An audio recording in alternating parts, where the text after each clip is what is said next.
बॉलीवुड का ये काम रहा है। इन्होंने हिंदू समाज, हिंदू देवी देवताओं को हमेशा बदनाम किया है और दोबारा से अब अपने को बचाने के लिए शिवजी भगवान की बात कर रहे हैं। एक और मैडम है बॉलीवुड से, वो एक बार एक चैनल में बैठ करके मुझे कहती है, यू सी ये जो CBD ऑयल है ना, इसको जो है 4 बूंद पानी में मिला करके अगर किसी बाइपोलर वाले पेशेंट को दिया जाए, डिप्रेशन के पेशेंट को दिया जाए, तो ये दवाई है, ये दवाई के तौर पर उसको ठीक करता है। दीपिका मैडम के पति जो घाघरा पहन करके घूमते रहते हैं ना, घूमर करते रहते हैं, तो पॉपकॉर्न बना घूमता रहता है हर पार्टी में। मतलब मुझे तो कई बार ही लगता था इतनी एनर्जी है, बताइए कितना फिट इंसान है। अब मुझे समझ में आया कि जो है नाक से कुछ अंदर ले लो, 4 बूंदे अंदर डाल दो और उसके बाद तो भाई तुम्हारे अंदर इतनी शक्ति है, शक्तिमान बन जाते हो तुम। ऐसा सुना है हमने, और हमारे बीच में से ही, समाज के बीच में से ही विषय उठाते हैं ये। इसलिए ये इन्होंने मूवी उठा ली एसिड सर्वाइवर की, और उसके बाद उसको प्रमोट करने के नाम पर ये कहां पहुंच गई थी दीपिका पादुकोण? JNU में पहुंची, वहां पर खड़ी हो गई उस ग्रुप के साथ जो कहता है भारत तेरे टुकड़े होंगे इंशाअल्लाह इंशाअल्लाह। इनको बॉयकॉट किया जाए, इनकी किसी भी प्रकार की पिक्चर मत देखिए। इन्होंने बहुत हमारा दोहन कर लिया है,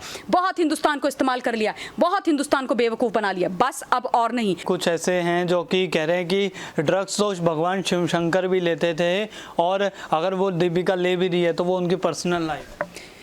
इनको भगवान शिव शंकर के बारे में पता है? इनको ये मालूम है कि शिव जी की आराधना कैसे की जाती है? ये बुद्धिविहीन लोग हो गए, इनका दिमाग खराब हो गया है। क्या हो गया है? लॉकडाउन के समय पर कुछ लोग कह रहे थे कि कोकीन जो है बॉलीवुड का बड़ा ही फेवरेट ड्रग है, और आजकल क्योंकि लॉकडाउन पैंडेमिक की वजह से फ्लाइट्स नहीं आ रही हैं, जितने भी हमारे ट्रांसपोर्ट के मीन्स है वो चल नहीं रहे हैं, तो इनको कोकीन मिल नहीं रहे, तो ये कुछ जो लोकल है वो खा पी रहे हैं। तो इनको ना जब नहीं मिलता है तो विड्रॉल सिम्टम्स होते हैं, तो ये विड्रॉल सिम्टम्स के इनके असर दिखाई दे रहे हैं, जिसमें ये बात कर रहे हैं शंकर भगवान जी ड्रग्स लेते थे। कौन से शंकर भगवान ड्रग लेते थे? शर्म नहीं आती इन लोगों को इस तरीके की बातें करते हुए? बॉलीवुड का ये काम रहा है। इन्होंने हिंदू समाज, हिंदू देवी देवताओं को हमेशा बदनाम किया है और दोबारा से अब अपने को बचाने के लिए शिवजी भगवान की बात कर रहे हैं। भाई एक चैनल पे मैं बैठी हुई थी, ऐसी बात किसी ने करी थी, मैं नाम नहीं लूंगी, उनका बड़ा नाम है बॉलीवुड का, तो कहते हैं कि शिवजी भगवान जी जो है ये सब चीजों का सेवन करते थे, प्रसाद है। तो मैंने उनको तब भी बोला और आपके चैनल से भी ये बोलना चाहती हूँ कि मैं शिव के आराध्य हूँ, शिवजी भगवान की हम पूजा करते हैं, और मैं तो इतने सालों से शिव भगवान को दूध चढ़ा रही हूँ, दूध चढ़ा के मैं उनका पूजन करती हूँ। तो भाई तुम शिवजी के उपासक बनना चाहते हो ना, शिवजी के भक्त बनना चाहते हो बॉलीवुड वालों, तो दूध लो, उसमें बॉर्नविटा घोलो और उसको पियो ईश्वर का प्रसाद मान करके। ये भांग की बातें और ये ड्रग्स की बातें, ये गंदी गंदी नार्कोटिक्स की बातें। एक और मैडम है बॉलीवुड से ही, वो एक बार एक चैनल में बैठ करके मुझे कहती है, यू सी ये जो CBD ऑयल है ना, इसको जो है 4 बूंद पानी में मिला करके अगर किसी बाइपोलर वाले पेशेंट को दिया जाए, डिप्रेशन के पेशेंट को दिया जाए, तो ये दवाई है, ये दवाई के तौर पर उसको ठीक करता है। और रिया चक्रवर्ती जो है उसको CBD ऑयल इसलिए दे रही थी क्योंकि उसको डिप्रेशन था। वो मैडम को इतना पता नहीं है, तो जब मैं पता नहीं है कि वो बात कर रही है विदेश की, US की। US में लीगल होगा मैडम, हिंदुस्तान में ये इलीगल है।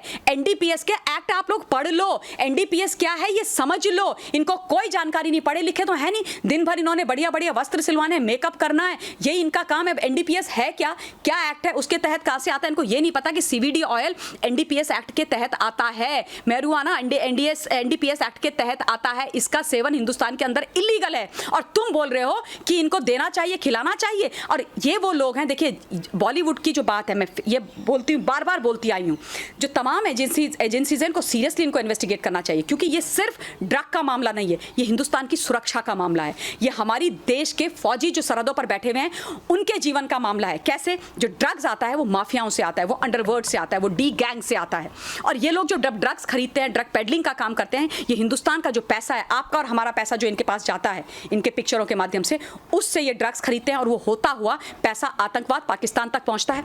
उसी पैसे से हथियार खरीदे जाते हैं, और वही हथियार हमारे खिलाफ आतंकवादी हमलों के लिए इस्तेमाल किए जाते हैं, हमारी सरहदों पर बैठे हुए हमारे वीर जवान भाइयों को मारने के लिए इस्तेमाल किए जाते हैं। इसलिए इन पर देशद्रोह की धारा भी चलनी चाहिए, केवल ड्रग की धारा ही नहीं, देशद्रोह की धाराएं भी चलनी चाहिए, क्योंकि ये देशद्रोही लोग हैं। Illegal activities and anti national activities ये लोग कैरी आउट करते हैं। मैम आपको क्या लगता है कि जिस तरीके से कोई भी एक्टर या एक्ट्रेस होती है, अगर ये एक जूता या कोई क्रीम उसको ऐड कर देते हैं, उसको दिखा देते हैं, तो इस लाखों लोग उसका इस्तेमाल करने लग जाते हैं, क्या इनकी तब मौलिक जिम्मेदारी नहीं बनती कि अगर ये ड्रग्स लेंगे तो लाखों लोग इनसे ड्रग्स भी? देखिए ऐसा है, ये बात मैंने अभी बोली भी है पहले, और मैं फिर से आपके चैनल के माध्यम से तमाम हिंदुस्तान से निवेदन करना चाहती हूँ। पहली बात जो मैं डे 1 से बोल रही हूँ, 16 या 17 जून से, कि अब बॉलीवुड वालों को बॉयकॉट कीजिए। कोई भी हो, चाहे जया बच्चन जी हो, चाहे अमिताभ बच्चन जी हो, चाहे खान ब्रदर्स हो, ये सारे के सारे भाग गए हैं दुबई। आप सोचो, हिंदुस्तान को छोड़ के दुबई भाग गए हैं, ये दुबई में छुप गए हैं। चोर की दाढ़ी में तिनका, अगर तुम इतने पाक साको, इतने सच्चे हो तो बैठे रहते ना यहाँ पे, होने देते इन्वेस्टिगेशन, क्यों भाग करके चले गए? ये सारे लोग हों और चाहे कोई और भी हो, इनको बॉयकॉट किया जाए, इनकी किसी भी प्रकार की पिक्चर मत देखिए। इन्होंने बहुत हमारा दोहन कर लिया है, बहुत हिंदुस्तान को इस्तेमाल कर लिया, बहुत हिंदुस्तान को बेवकूफ़ बना लिया, बस अब और नहीं, अब ये चलने नहीं देंगे, पहली बात। दूसरी बात, ये जो इंडोर्समेंट करते हैं इससे इनको बहुत पैसा आता है, बहुत पैसा आता है। ये फेक फॉलोअर्स खरीदते हैं, इस तरीके की पिक्चर्स बना करके ये फेमस होते हैं, उसके बाद इंडोर्स करते हैं, पैसे मिलते हैं इनको करोड़ों रुपए, ये कुछ भी इंडोर्स करते हैं और उसके बाद हम बोलते हैं अरे दीपिका बोल रही है ये खरीद लो, ये अक्षय कुमार बोल रहा है खरीद लो, सलमान खान बोल रहा है खरीद लो, अमिताभ बच्चन बोल रहे हैं खरीद लो।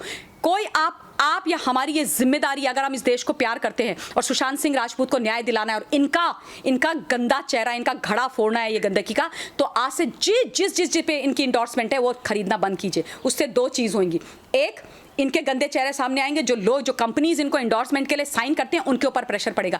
इन एनी केस उनके ऊपर प्रेशर पड़ रहा है, क्योंकि कोई भी, अगर मैं किसी बड़ी कंपनी की सीईओ हूं, ओनर हूं, तो मैं कभी नहीं चाहूंगी कि दीपिका पादुकोण या कोई भी ऐसा व्यक्ति जिसका नार्कोटिक्स में नाम आया है वो मेरे प्रोडक्ट को इंडोर्स करे और उसके बाद मतलब मैं किस चेहरे से जाऊंगी कि ये जो गंजेड़ी नशेड़ी लोग हैं ये मेरा प्रोडक्ट बेच रहे हैं, इसको खरीदो। तो ये नहीं चलेगा, ये बंद होगा, इसको बंद होने की बहुत ज़्यादा ज़रूरत है। हिंदुस्तान की जनता, आप जनार्दन हो, आप चाहो तो कुछ भी कर सकते हो। आप देख रहे हो ना ये बॉलीवुड वाले कैसे धरती पर आकर के लोटे हुए हैं, किस तरीके से इनकी सिट्टी पिट्टी गुम हो गई है। ये आपने और हमने मिलकर के किया। इस ताकत को लगा के रखिए, इनको धरती पे लेके आइए, इनको धरती की धूल चटाइए और इनको इनके घरों में बिठाइए।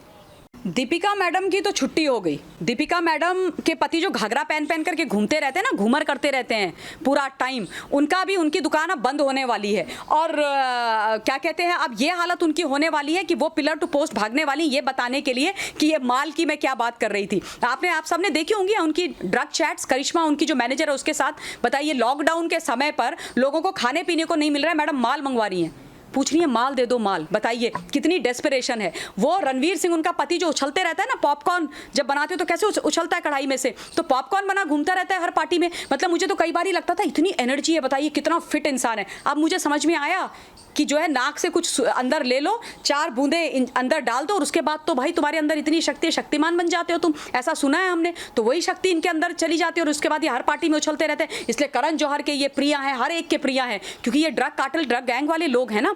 तो दीपिका पादुकोण जो अभी बैठी हुई है, अब शायद अब तक वो आ चुकी होंगी अपने पर्सनल चार्टर से। देखिए कहाँ पहुँच गए ये लोग, पैसा कमा के अब अपने व्यक्तिगत चार्टर में घूमते हैं और अब पहुँचेंगी। अब ये जो है कल एनसीबी ने इनको समन किया है, बड़ा अच्छा काम किया है। ये जो खूबसूरत चेहरे लगा कि ये लोग हमारे सामने आए और इन्होंने हमारा दोहन किया है, इमोशनली और फाइनेंशियली ऑल्सो।